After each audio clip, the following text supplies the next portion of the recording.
Good morning students. स्वागत है आपका हमारे इस यूट्यूब चैनल पर, जो कि स्पेशल आपकी एजुकेशन के लिए तैयार किया गया है। चैनल हमारा Anil Dhankhar physics smart classes. जैसा कि स्टूडेंट मैंने आपको कल भी बताया था, लास्ट क्लास के अंदर ही मैंने आपको बताया था कि हमने आपकी स्टडी को एक नया आयाम देने के लिए एक मोबाइल एप्लीकेशन भी लॉन्च कर दिया है। मोबाइल एप्लीकेशन जो है वो अपना फिजिक्स स्मार्ट क्लासेज के नाम से प्ले स्टोर के अंदर आपको अवेलेबल हो जाएगा।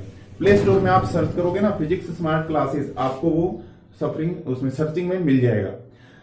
और उस मोबाइल ऐप के अंदर आपको पूरे की पूरी फिजिक्स के जो भी हम जैसे अभी हमने 12th क्लास और 11th क्लास के लिए उसके अंदर कुछ कोर्सेज हम अपलोड किए हैं। उसके बाद हम हाई लेवल के JEE एंड नीट वगैरह के हम इसके अंदर से जो है वो कोर्सेज अपलोड करेंगे। कुछ कोर्सेज हैं वो फ्री आपको मिलेंगे, कुछ कोर्सेज हैं उसके लिए आपसे कुछ चार्ज यानी पेड कोर्सेज भी कुछ होंगे। ठीक है, इतना ज्यादा उसके लिए कोई चार्ज आपको नहीं देना पड़ेगा। आपकी पहुंच से बाहर कोई भी कोर्सेज है वो नहीं होगा। उसके साथ साथ इसके अंदर जो भी टॉपिक्स आप पढ़ते हो उस टॉपिक की आपको एक क्विज मिलेगी, यानी एक प्रैक्टिस सेट मिलेगा। उस क्विज के माध्यम से आप अपनी जो तैयारी है उसको आप परख सकते हो। ऑनलाइन टेस्ट है, उसके अंदर आप टेस्ट दीजिए, अपने जो भी टेस्ट उसका रिव्यू देखिए। उसके अंदर जो क्वेश्चंस आपके गलत हैं या किसी क्वेश्चन के अंदर आपको सस्पेंस लग रहा है तो उसका एक्सप्लेनेशन भी आपको उसके अंदर मिलेगा। पूरा एक्सप्लेनेशन उसके अंदर आपको मिलेगा कि कौन से लॉजिक के द्वारा इसका आंसर है वो आपको ये मिला है। तो उस मोबाइल ऐप को इंस्टॉल जरूर कीजिए। मोबाइल ऐप का नाम है physics smart classes, Google play store से आपको अवेलेबल हो जाएगा।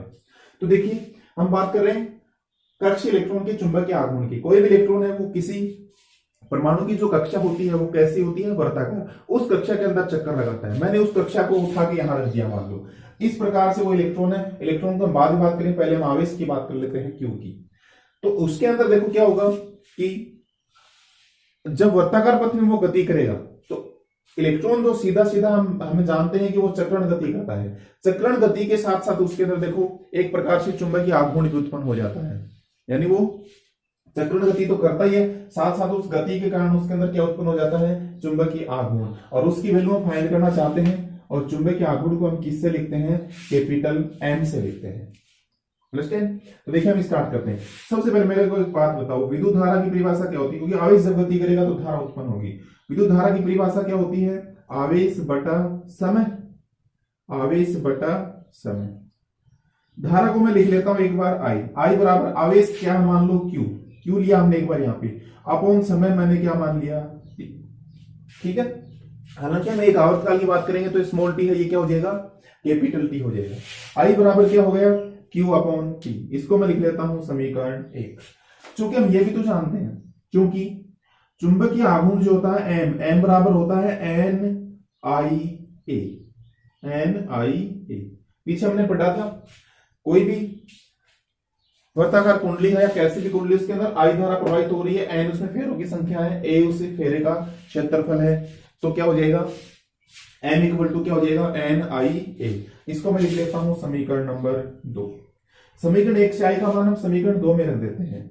समीकरण 1 से I का मान समीकरण 2 में रखने पर, 1 से I का मान हम समीकरण 2 में रख देते हैं। जो ही हम समीकरण 1 से I का मान 2 में रखेंगे तो देखो M इक्वल टू आपको क्या मिलने वाला है, M Q A अपॉन में क्या जाएगा, T। इसको मैं लिख लेता हूं, नहीं चलो, यदि आवर्तकाल का मतलब एक चक्कर लगाने में लिया गया समय, यदि आवर्तकाल कैपिटल T हो तो, यदि आवर्तकाल कैपिटल T होगा तो क्या होगा, देखो M इक्वल टू क्या हो जाएगा, M Q A और T की जगह हम क्या लिख सकते हैं, कैपिटल T। इसको मैं लिख देता हूं समीकरण 3। कैपिटल T क्या, देखो आवर्त त्रिज्या के वृत्तीय पथ में वो गति कर रहा है, किस वेग से कर रहा है, v वेग से कर रहा है, इस प्रकार से। और एक चक्कर जब ये पूरा कर लेता है तो कितना समय होगा, आवर्तकाल के बराबर, और आवर्तकाल क्या है, कैपिटल T। तो हम आवर्तकाल की वैल्यू फाइंड कर लेते हैं। आवर्तकाल क्या होगा भी, एक चक्कर को लगाने में लिया गया समय क्या होगा, दूरी बटा वेग। इस पूरे चक्कर की दूरी क्या होगी बताओ, परिधि के बराबर, तो 2πr बटा में वेग क्या है, v। वेग क्या हो गया, v। तो t इक्वल टू क्या हो जाएगा, 2πr अपॉन v आता है। m इक्वल टू क्या हो जाएगा, n Q और ए इसका क्षेत्रफल क्या लिख सकते हैं, देखो क्या हो जाएगा पाई आर स्क्वायर अपॉन में क्या आ जाएगा टी, टी किसका क्या रखेंगे वी, और इंटू में क्या, सॉरी वी नहीं 2 पाई आर, और अपॉन में वी आएगा वो कहां चला जाएगा, गुणा में चला जाएगा। ठीक है, यदि एक चक्कर की हम बात करें तो एन की वैल्यू क्या हो जाएगी, एक, एन का मान हम क्या मान ले, एक मान ले, तो एम इक्वल टू क्या हो जाएगा, capital M equal to Q, pi से देखो पाई कट जाएगा, आर स्क्वायर से एक आर कट जाएगा, क्या बचेगा आर, एक बचेगा ऊपर वी, और नीचे क्या बचेगा 2, तो एम इक्वल टू क्या हो जाएगा q v r upon 2। Electron की हम बात करें, क्योंकि हम बात किसकी कर रहे हैं, इलेक्ट्रॉन, इलेक्ट्रॉन के लिए क्यू का जो मान होगा वो क्या होता है, ई रखते हैं, इलेक्ट्रॉन के लिए क्यू किसका क्या आ जाएगा, ई आ जाएगा। तो देखो क्या रखते हैं, क्यू किसका ई जो ही रखेंगे तो एम इक्वल टू क्या आ जाएगा, ई वी आर अपॉन 2। इसको मैं लिख देता हूं इक्वेशन नंबर 4, ध्यान से सुनना। हमने कुछ नहीं किया, विद्युत धारा का फॉर्मूला लगाया, आई की वैल्यू फाइंड की, चुंबकीय आघूर्ण को हमने सोल्व किया, और हमें इतना मिलता है, ई इलेक्ट्रॉन का आवेश है, वी इलेक्ट्रॉन का वेग है, आर इलेक्ट्रॉन के पथ की त्रिज्या है, ठीक है, एम उसका चुंबकीय आघूर्ण है, ये मालूम है आपको। अब देखिए जब कोई भी इलेक्ट्रॉन, क्योंकि हम बहुत सारी परिकल्पनाएं परमाणु के बारे में पढ़ते हैं, ठीक है, बोर की परिकल्पनाएं भी उसमें आती हैं, उसके अंदर हम ये पढ़ते हैं कि इलेक्ट्रॉन अपनी कक्षा के अंदर जो गति करता है तो उसका जो कोणीय संवेग है वो क्या होता है, क्योंकि इलेक्ट्रॉन का कोणीय संवेग सभी को मालूम होना चाहिए, इलेक्ट्रॉन का कोणीय संवेग क्या होता है, L equal to m v small m आएगा, एम वी आर होता है कि नहीं होता है, L इक्वल टू क्या होता है, एम वी आर। ठीक है, अगर आप इसको सदिश रूप में लिखो तो सदिश रूप में लिख सकते हो एम वी सदिश क्रॉस आर सदिश, एक ही बात है। ठीक है, इसको मैं लिख देता हूं इक्वेशन नंबर 5। देखिए ये मैंने क्यों किया, ये मैं आपको भी बताने वाला हूं। इक्वेशन नंबर 4 को वापस उठा के लेके आओ फ्रॉम इक्वेशन नंबर 4, क्योंकि हमें एम की वैल्यू चाहिए, किसकी वैल्यू चाहिए, एम की। मैं इस इक्वेशन नंबर 4 जो है इसको स्मॉल एम से ऊपर नीचे मैं गुणा कर देता हूं। चलिए मैं गुणा करता हूं, एम से ऊपर नीचे गुणा करेंगे तो ई एम वी आर, ऊपर एम से गुणा कर दिया, नीचे भी किससे गुणा कर दे, एम से गुणा कर दे, तो क्या मिलेगा, देखो कैपिटल एम इक्वल टू, इसको मैं लिख देता हूं m v r upon 2m, sorry e v r upon 2m, और इनटू में क्या कर देते हैं m, एक ही बात है, m गुणा में था m भाग में भी है। ये देखो m इक्वल टू ये आ गया। अब देखो चलो हाँ एम वी आर लिखना, इसको एम वी आर इंटू में क्या बच गया, ई बच गया। ठीक है, अब ये एम वी आर को आप क्या लिख सकते हो, एम वी आर को आप क्या लिख सकते हो, देखो एल लिख सकते कि नहीं लिख सकते, तो ये क्या आ जाएगा ई एल अपॉन 2m, सदिश रूप में लिखो, सदिश रूप में लिख दो, m इक्वल टू क्या आ जाएगा ई एल अपॉन 2m। यहां पे देखो l अपॉन 2m जो है, l अपॉन 2m जो है किसका अनुपात है, कोणीय संवेग और द्रव्यमान का अनुपात है, 2 भी कांस्टेंट है। ये जो होता है ना, ये इसको जो हम बोलते हैं, हाँ आपकी कमेंट्स है, फटाफट मैं देख लेता हूं एक बार आपकी कमेंट्स, और ये बताओ फटाफट l अपॉन 2m क्या है। हाँ सभी को वेरी गुड मॉर्निंग जी।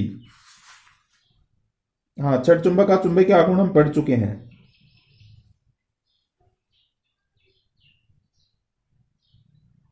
हाँ छठ चुंबक का चुंबकीय आघूर्ण पढ़ चुके हैं बिल्कुल। हाँ तो देखिए n इक्वल टू क्या हो गया, E L upon 2m, L कोणीय संवेग अलग अलग कक्षा के लिए, हाँ एल अपॉन 2m नहीं, ई अपॉन 2m, ई अपॉन 2m बोल सकते हो या क्यू अपॉन 2m बोल सकते हो, ये पूरा का पूरा कांस्टेंट है। ठीक है, और ये जो कांस्टेंट है इसी पे डिपेंड करता है उसका चुंबकीय आघूर्ण, इसको हम बोलते हैं जाइरो, याद रखना इसको क्या बोलते हैं, जाइरो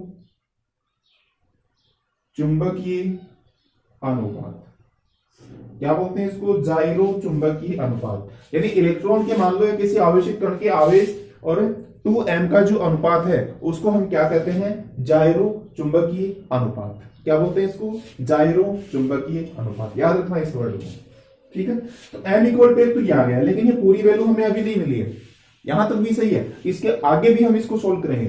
तो देखो हमने एक बोर की परिकल्पना के अंदर हमने पढ़ा था कि कोणीय संवेग जो होता है वो h अपॉन 2 पाई का क्या होता है, पूर्ण गुणज होता है, यानी NH अपॉन 2 पाई होता है। L इक्वल टू हम ये पुट कर देते हैं तो एन इक्वल टू क्या आएगा, देखो एन इक्वल टू क्या आएगा, देखो ई एन किसका क्या करें, एन एच अपॉन 2 पाई, जो ही 2 पाई करोगे तो ये क्या आ जाएगा 4 पाई एम आ जाएगा।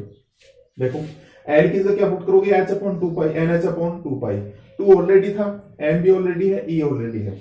अब देखो इसके अंदर अगर आप देखना चाहो तो ऐसे देख सकते हो, देखो जितने भी कांस्टेंट उनको एक साथ रख लो, एन को इधर रख लो, जो कांस्टेंट उनको एक साथ लिख लो, ई एच अपॉन 4 पाई एम। ई क्या है भाई, इलेक्ट्रॉन का आवेश कांस्टेंट है क्या, फटाफट कमेंट कीजिए, कांस्टेंट है क्या, फटाफट कमेंट करो, ई कांस्टेंट है क्या, बिल्कुल। वैल्यू कितनी होती है 1.6 गुणा 10 की घात माइनस 19। एच भी क्या है, कांस्टेंट है, एच की value 6.6 to 10 to power minus 34।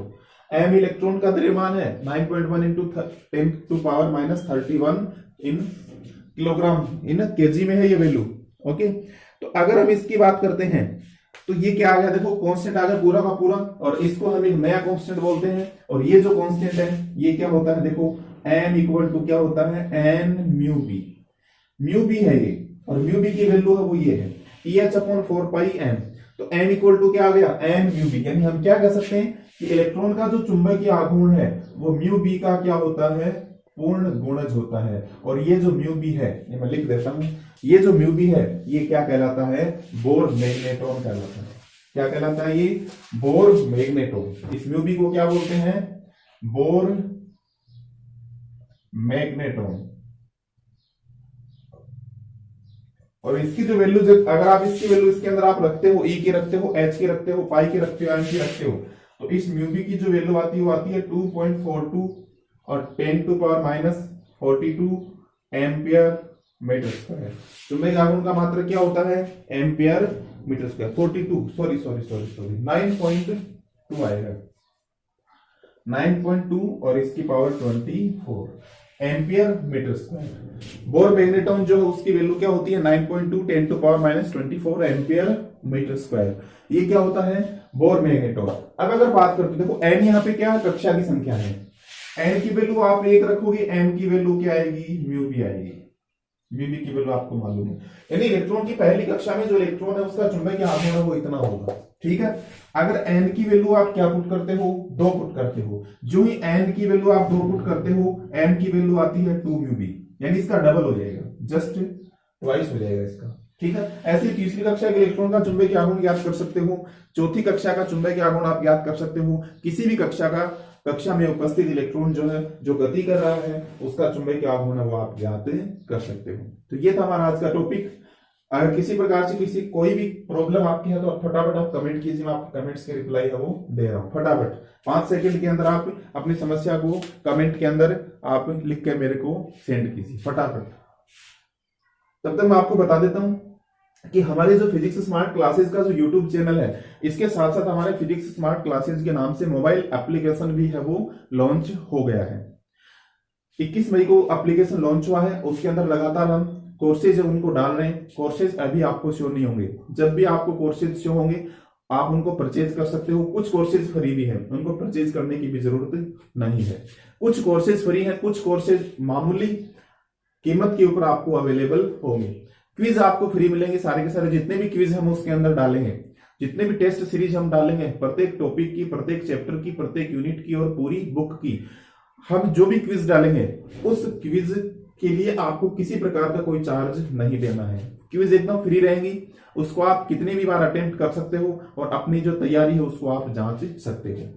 तो हमारे साथ जुड़े रहने के लिए सभी विद्यार्थियों का धन्यवाद। आपका दिन शुभ रहे और लगातार हमारे इस लॉकडाउन का जो समय है उसके अंदर हमारे चैनल को से लगातार जुड़े रहिए। हम आपको हर प्रकार की क्लासेज हैं वो अवेलेबल कराने की कोशिश कर रहे हैं, ताकि आपका समय है वो किसी प्रकार से भी वेस्टेज नहीं हो और हम आपकी समय की कीमत को भली प्रकार से समझकर ही हम इस चैनल के द्वारा आपको हर प्रकार का अध्ययन सामग्री है उपलब्ध कराने की कोशिश कर रहे हैं। धन्यवाद।